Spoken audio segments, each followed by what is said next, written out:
We light this chalice for the light of hope, the fire of commitment, and the warmth of community.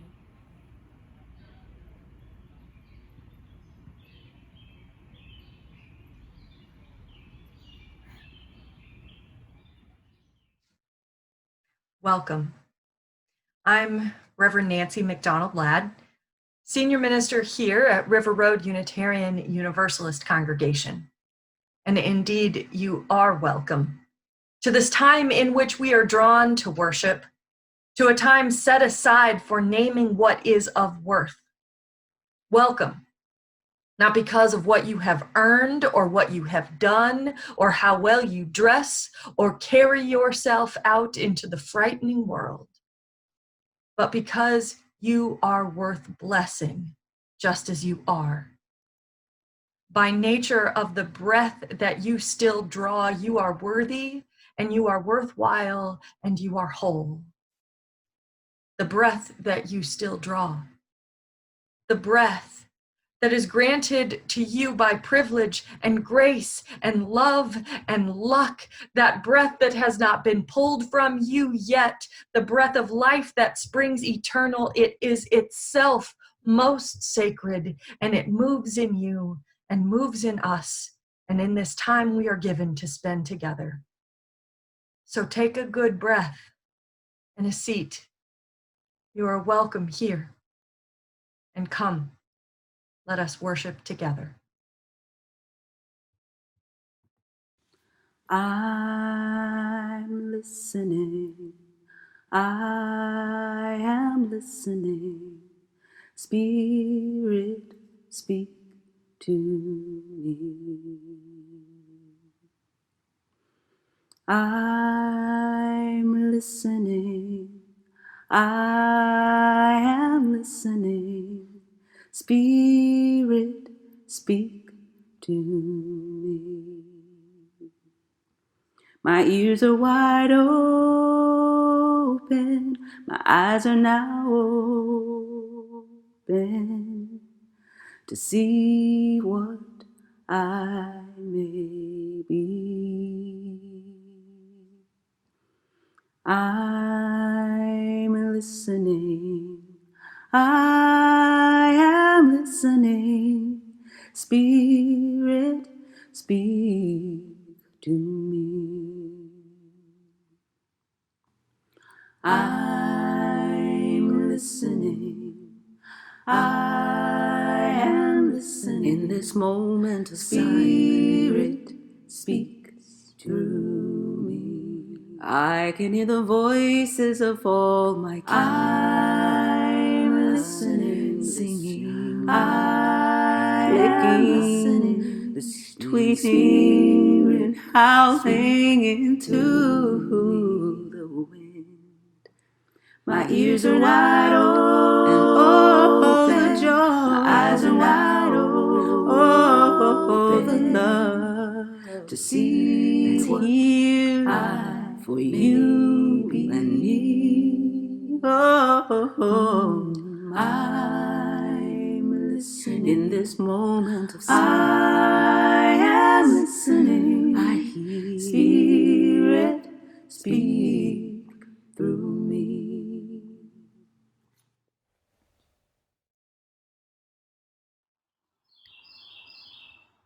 Good morning.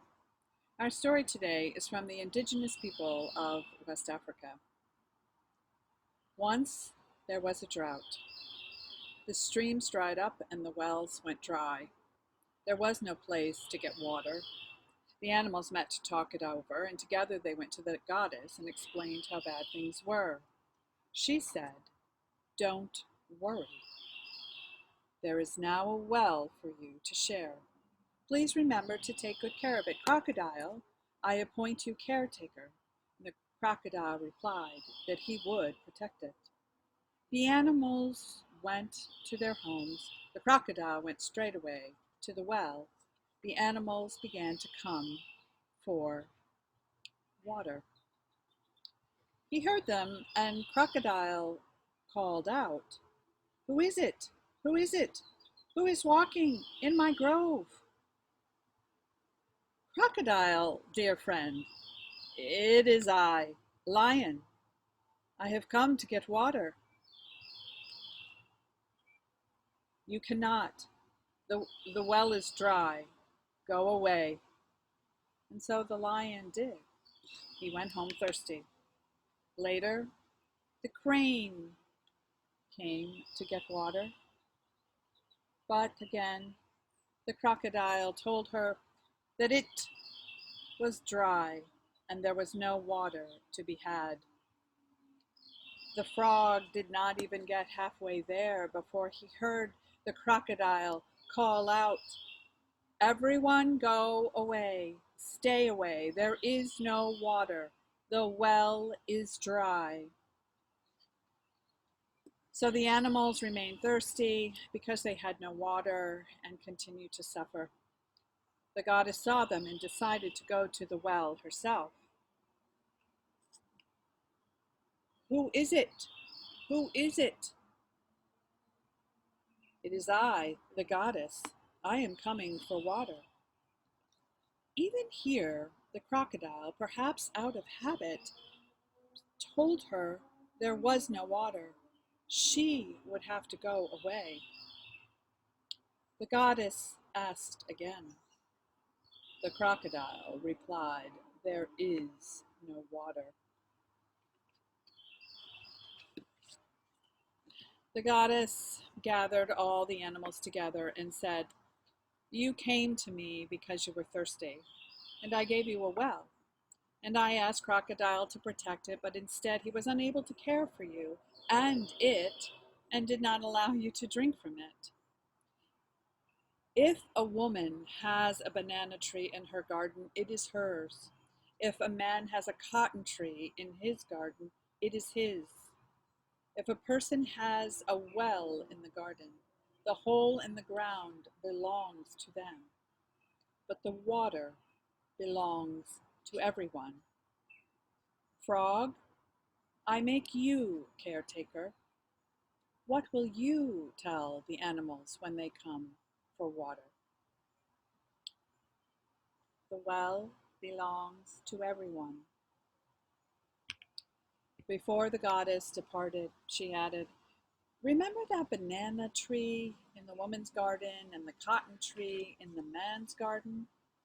Sharing in extraordinary times is good and right, but so too in ordinary ones. Though they may own the land and the trees, the earth that they rest on belongs to everyone." Still in West Africa, all night, Frog calls out, which maybe in West Africa means the water belongs to everyone.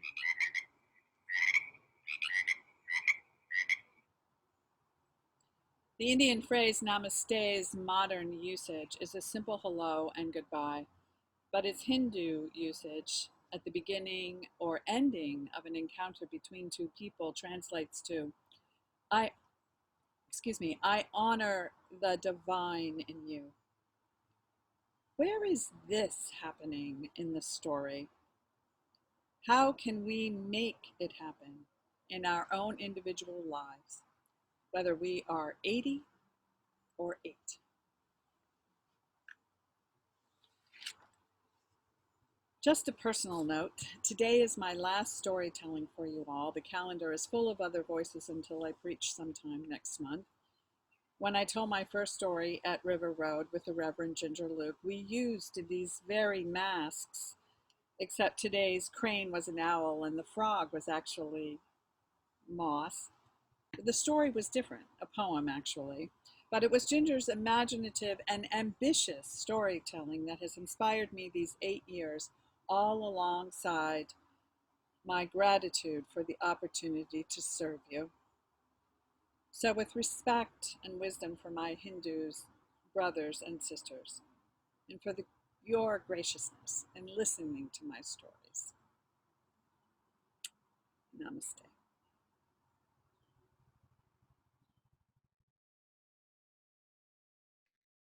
There are things I want to tell you about life in this congregation, things happening now and in the near future that can connect you to meaning and purpose and community.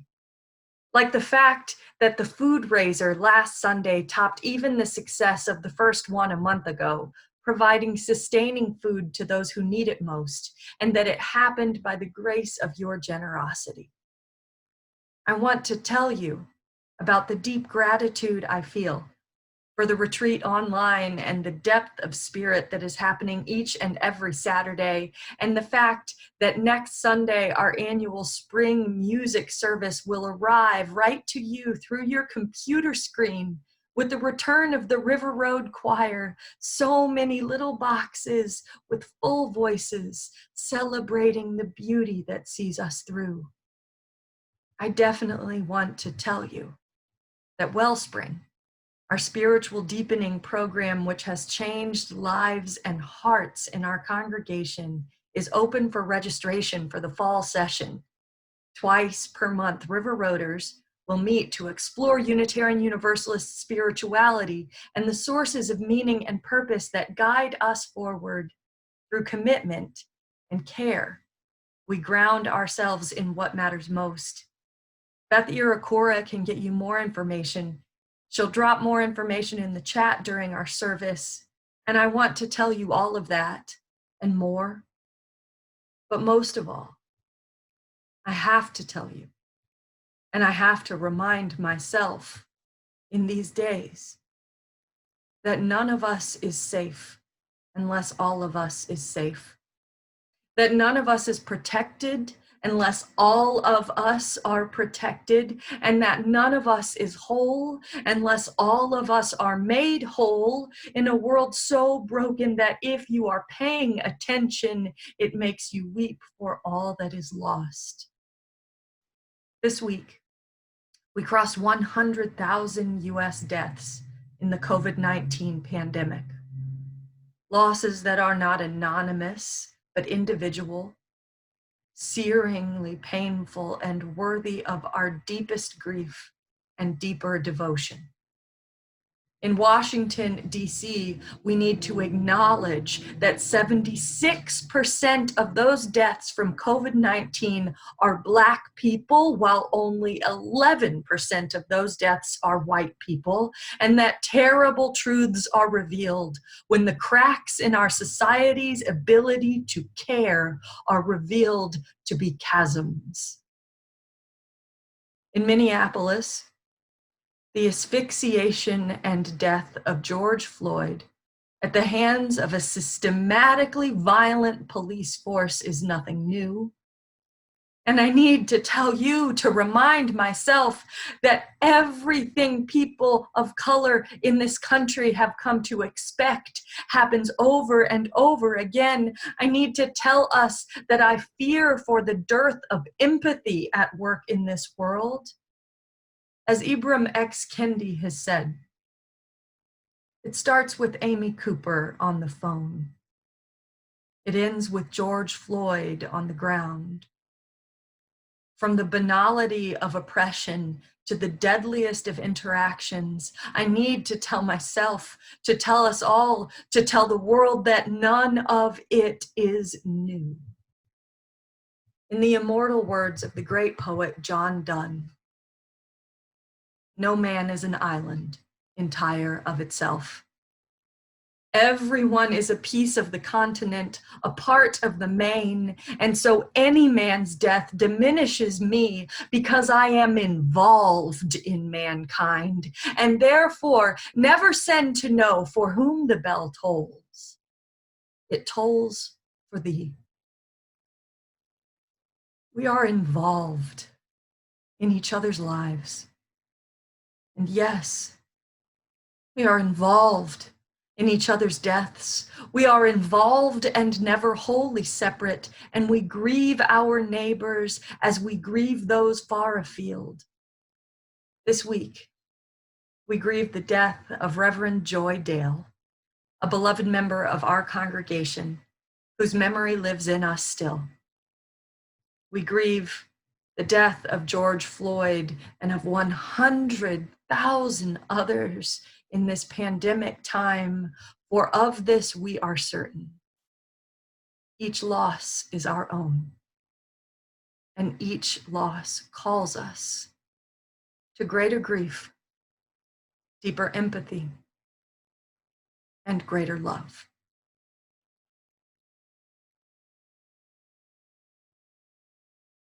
Keep your heart wide open, though the waves wanna push you around. You gotta keep your heart wide open till your faith brings you back to solid ground. I'm gonna keep my heart. I'm gonna keep wide open. I'm gonna keep my heart wide open. Though these waves wanna push, though they want me around, though the waves wanna push me around, I'm gonna keep my heart. I'm gonna keep wide open. I'm gonna keep my heart wide open till my faith brings me back to solid ground. Until my faith brings me back to solid ground. We gotta keep our heart. We gotta keep wide open. We gotta keep our hearts wide open. Though these waves wanna put us around, although these waves wanna push us around, we gotta keep our heart. We gotta keep wide open till our faith brings us back to solid ground. Till our faith brings us back to solid ground. Say hi.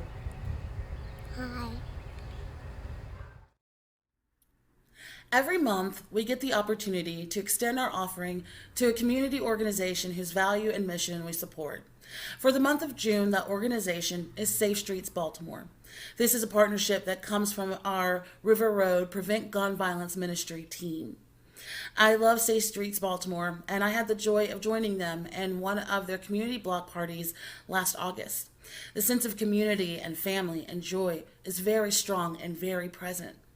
Something I love about Safe Streets is that the people who are impacted are the people who lead.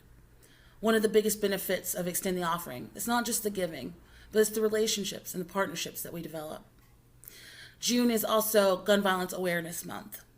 Next week, you'll be invited to wear orange to commemorate all the gun violence prevention efforts. You can find out more about Gun Violence Prevention Month if you'd like to contact David Ward of Prevent Gun Violence Ministry team. If you'd like to know more about how you can participate, just let us know, and we'll give you that information. But if you have orange next week, please wear it. There are many ways that we can prevent gun violence in our lives by supporting organizations like Safe Street Baltimore, but also by understanding that gun violence extends far beyond violence in the inner city. It is violence that happens from those who are sworn to protect us. It is violence that is born from racism, that is born from economic distress, that is born from poverty, and it's up to all of us to prevent it. It's not just an issue in one community somewhere else that's outside of us. It's an issue for all of us to examine, for all of us to do, and to know that we all have a role to play. Here in just a second, you'll hear from Alex from Safe Streets. He'll share with you the importance of this community in Baltimore and beyond. I invite you to listen with an open heart and an open mind, knowing that this is a strong relationship built through a lot of labor and a lot of love. Safe Streets Baltimore is a violence prevention group that look at it as if it's a disease. Not only do we tackle gun violence, but we also try to provide a full circle type of atmosphere in the work that we do. Many of our outreach workers find themselves time to time almost being therapists, really sitting down, not only with the community members, but a lot of their family members that extend outside of our range from a whole host of different problems and situations. Right now, we find ourselves in a pandemic. And even though things are hard, Safe Street Baltimore still find themselves on the front line, fighting a good job, feeding families, mentoring, monitoring kids, providing all the necessities that community need to stay safe.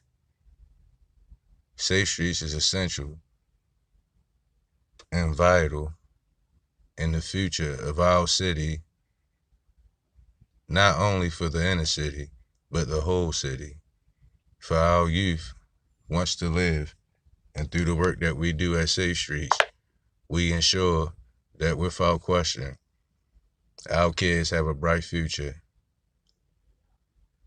I appreciate everyone's opportunity for sitting down, taking a moment out their day, just listening and understanding the day in, day out struggles that we face. Once again, a lot of our employees find themselves in the middle of disputes with gun violence, where there's weapons on the scenes, where there's weapons in the mediations, and yet we're still able to keep cool heads so everyone can prevail and go home to their families. And these are the things that's essential to ensuring the future of our youth. Once again, teaching them the conflict mediation skills necessary to ensure that they can make it home to their families. This is Alex Long from Safe Streets, Baltimore, and I thank you. My hands are strong enough, they're strong enough, and I'm good enough. My hands are strong enough to give love. I know that my arms are long enough, they're long enough, and I'm good enough. My arms are long enough to give love. I know that my heart is wide enough, it's wide enough, I'm good enough. My heart is wide enough to give love. I know that my light is bright enough, it's bright enough, I'm good enough. My light is bright enough to give love. And my heart is wide enough to give love. I know that my arms are long enough to give love. My hands are strong enough to give love. From a Hopi elder. You have been telling people that this is the 11th hour. Now you must go back and tell the people that this is the hour. And there are things to be considered. Where are you living? What are you doing? What are your relationships? Are you in right relation? Where is your water? Know your garden. It is time to speak your truth, create your community, be good to each other, and do not look outside of yourself for the leader. And then he clasped his hands together, he smiled and said, "This could be a good time." There is a river flowing now very fast. It is so great and so swift that there are those who will be afraid. They will try to hold on to the shore. They will feel they are torn apart and will suffer greatly. Know that the river has its destination. The elders say we must let go of the shore, push off into the middle of the river, keep our eyes open and our head above water. And I say, see who is in there with you and celebrate. At this time in history, we are to take nothing personally, least of all ourselves. For the moment that we do, our spiritual growth and journey comes to a halt. The time for the lone wolf is over. Gather yourselves. Banish the word struggle from your attitude and vocabulary. All that we do now must be done in a sacred manner and in celebration. For we are the ones we've been waiting for. Paying attention to the pockets is a phrase that I got from an anonymous message on the whiteboard that sat in my office at the River Road building. When I first got there 2 years ago, on that whiteboard was written in all caps, "Pay attention to the pockets." I didn't know who it came from. I don't know if it held any significance to the person who wrote it, but I have found significance in it before I really knew what it was. I left it on that whiteboard, and to this day, that message is still there, and that whiteboard is now in my home office downstairs. Pay attention to the pockets. And it's never meant so much to me as it does now. This is actually a really interesting time for me to be sharing this reflection with you all because it's so conflicting. I find an immense amount of promise and potential in this period of time. I find immense solace in this period of time where I get to kind of burrow into myself, into my space. I get to set my priorities straight. I get to clear out some space for myself and to be able to vision and be able to move into a type of ministry that I really, truly long for. There's a lot of joy I've been finding. And it's at direct odds with what's happening in the world. The pandemic, of course, we know. We know that so many lives have been lost to it. All of us have been touched by it in some way. So many of us have lost people, even if not from COVID. But during this period of time, a lot of us have lost people in other ways. We also know, like was mentioned earlier, that it disproportionately affects people of color, marginalized people, people who've always been disproportionately affected by things in society. That's hard. And I also share this message after the breaking news of yet another murder at the hands of the police of a person of color, of a Black man. This is not too long after a Black man was murdered for running, for jogging in a neighborhood, just something routine. This is on top of instance after incident after incident of people being murdered for doing things like being in their homes, like I am right now, for walking down the street, for holding a toy gun, for smoking a loose cigarette. All of these things which are normal and not criminal activities, people are losing their lives over. And I've been in the struggle for a long time.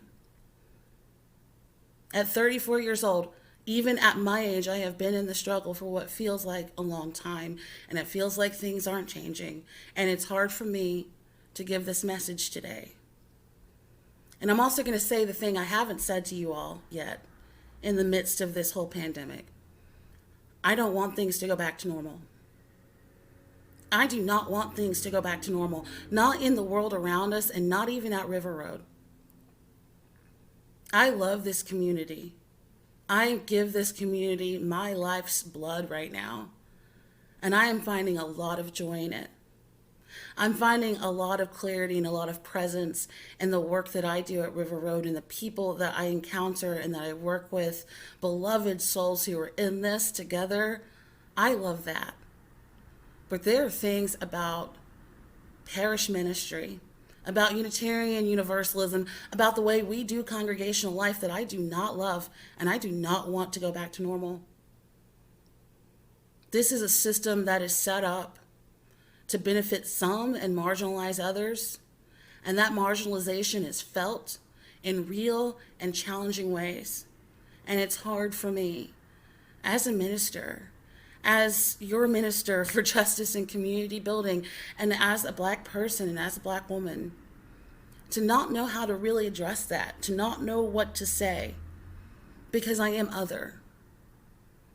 I am other. in this community. And that's the reality. That's a reality that we all know, but we don't say. It's especially challenging when to say certain things, to share certain sentiments, become controversial. And I myself do not want to defend my own humanity. I hate the fact that we cannot, as a congregation, proclaim that Black Lives Matter because of the bureaucracy, because of the politics. I hate that. But what I also hate is that I would have to defend it left, right, and center, that I would have to answer 1,000 emails and questions and accusations if I were to say what I just said any time before right now. I hate that. And I hate that no matter how much good we do and how much money we raise and how secure we are as a congregation, that this is still happening in the world. And I hate the idea that we're separate from it in some way. That this is about somebody else or someone else or other community or a policy that needs to change or a law that needs to be enacted. Because if we're about laws and policies, this wouldn't be happening because it's already illegal to murder people. It's already illegal to discriminate. And I hate that. And I know hate is a strong word, but I don't feel like it's nearly strong enough. And this is not an invitation for fragility. This is not an invitation to debate me. Debate each other. Talk to each other. But I have no interest in defending my humanity in this moment. I have no interest in debating that. That's not what this is about. But this is an invitation for depth and honesty and to move into a new way of being together. One of the things that I've really been loving about this period of time in our virtual services is our breakout groups after the recorded service. It's one of my favorite things.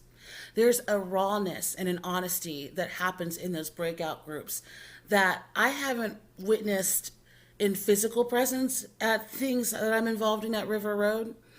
It's something that is very special to me, and I don't know what happens in all the breakout groups. I only know what happens in the ones that I'm in.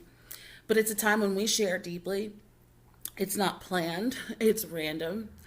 It's not coordinated through 1,000 emails. It's not about work happening.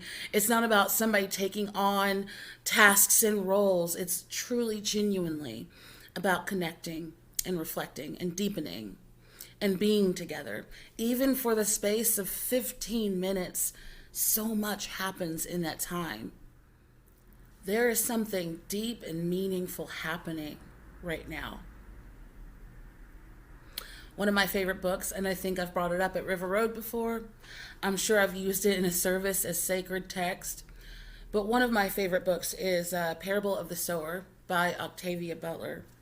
And it's a dystopian society, not one built of robots and aliens, but one built on the consequences of human suffering, of environmental degradation, of economic instability, of privatizing everything.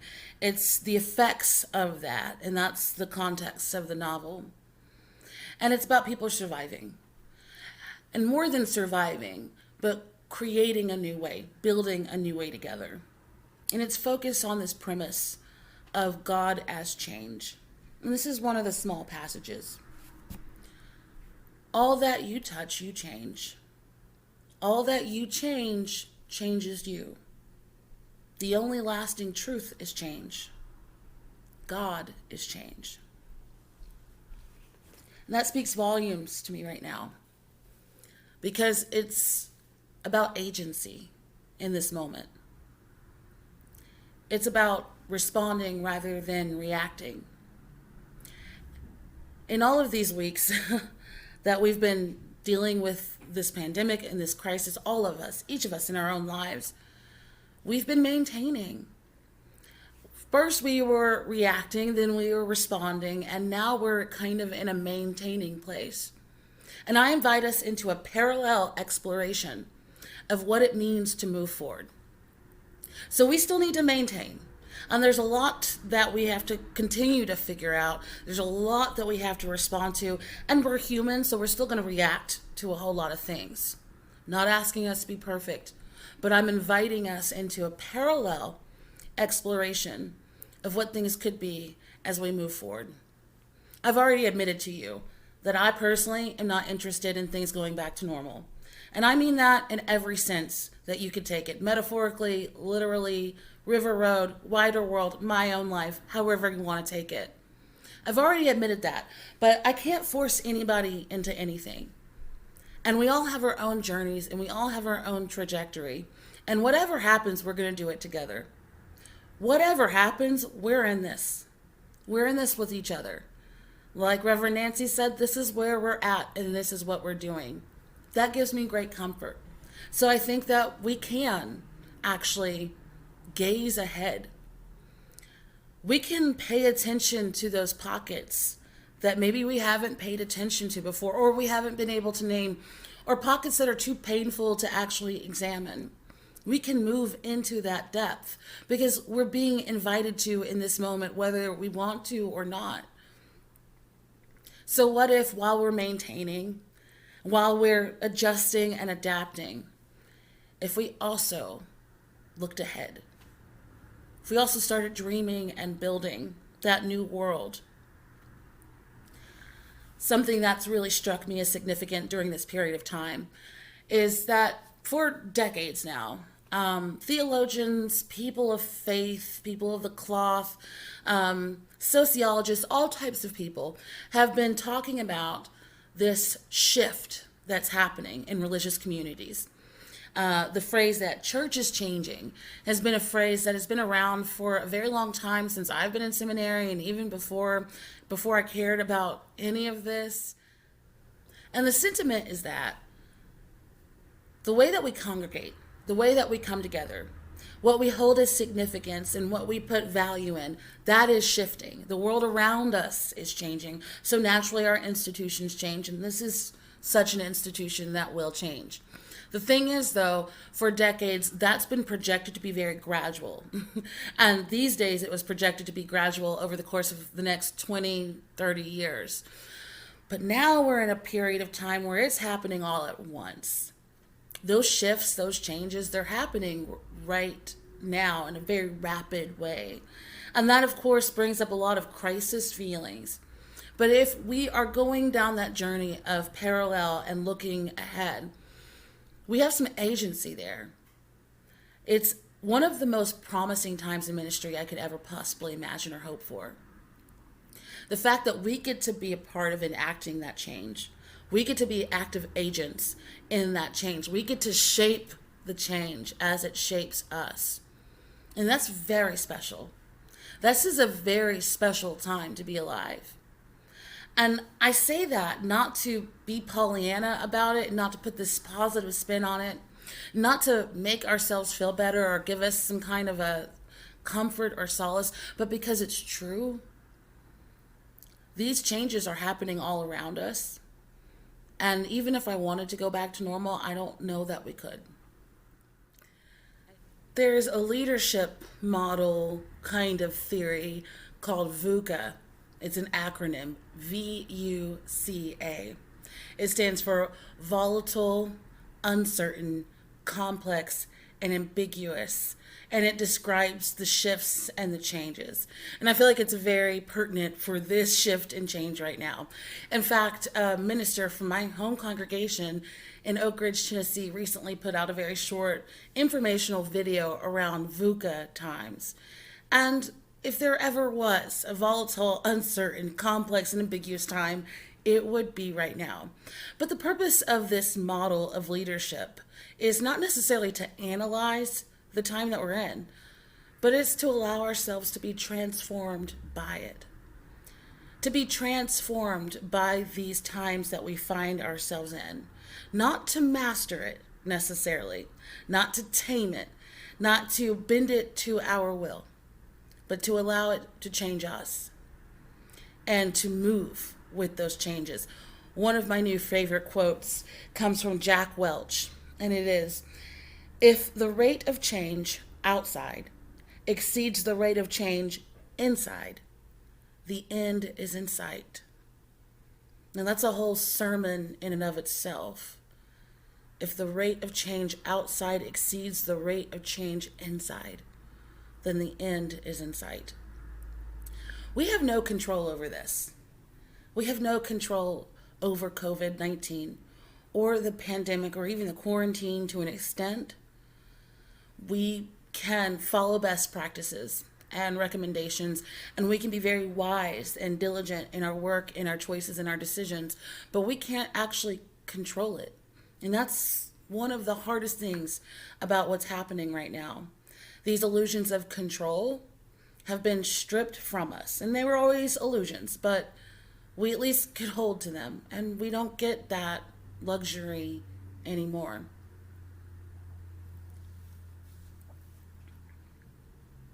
So then the question becomes, how are we transformed? As we move into the summer and then into the fall, we really don't know what those time periods bring us. We don't know the most basic things. We don't know if we'll be back in the building. We don't know if quarantine will be lifted, what places will open. Some places are already reopening. We don't know what's safe for us individually. Some people who are more at risk, people who are more vulnerable, or who are compromised, it might be different for them. There's so much uncertainty, and it's pretty ambiguous in what we even should be doing. But there is one thing that is certain, that we're choosing each other.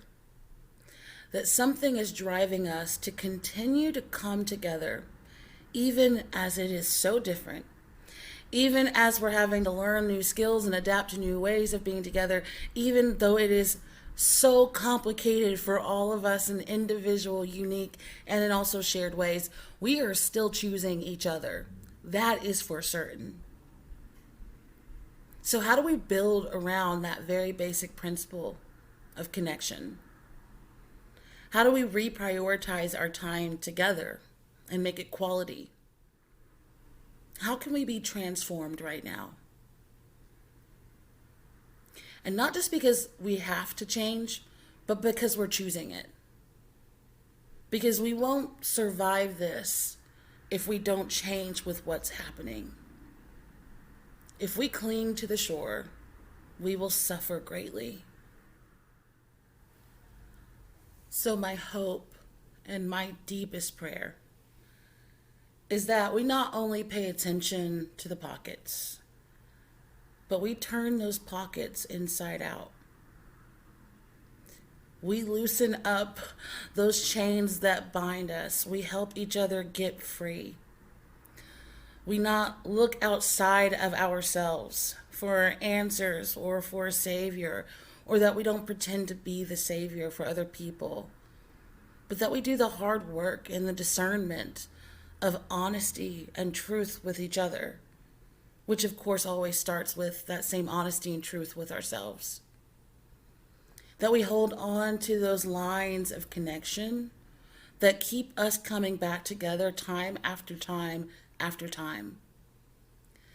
That we use this time in a sacred way. And by sacred, I simply mean in an uplifted way. That we hold this with the weight that it deserves. That we not let this happen in vain. That's my deepest hope. I have faith in us. I have faith in those pockets. I have faith that we can be transformed. That we're starting from a pretty good foundation. I have faith that in all of this, and the volatility and the uncertainty, and the complexity and the ambiguity, that we are transforming each other. So much is being revealed to us in these times. So what are those pockets for you? Those pockets to pay attention to? What's being revealed in this time, and how are you using that to be transformed? And it's okay if we don't have it all figured out, that's not the point. But there's something very sweet and revealing and important in this moment. And my prayer is that we each tap into that truth and that we do that together in this community and in the communities that we belong to beyond. How can we tap into this sacred presence in this moment?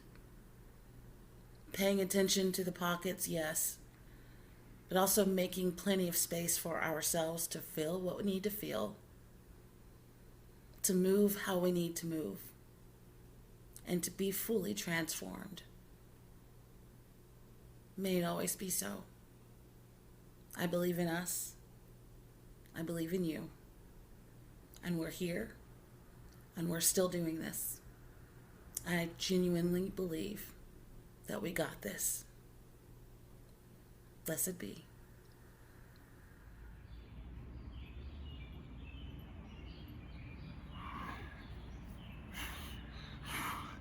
Tamsyn. Come on.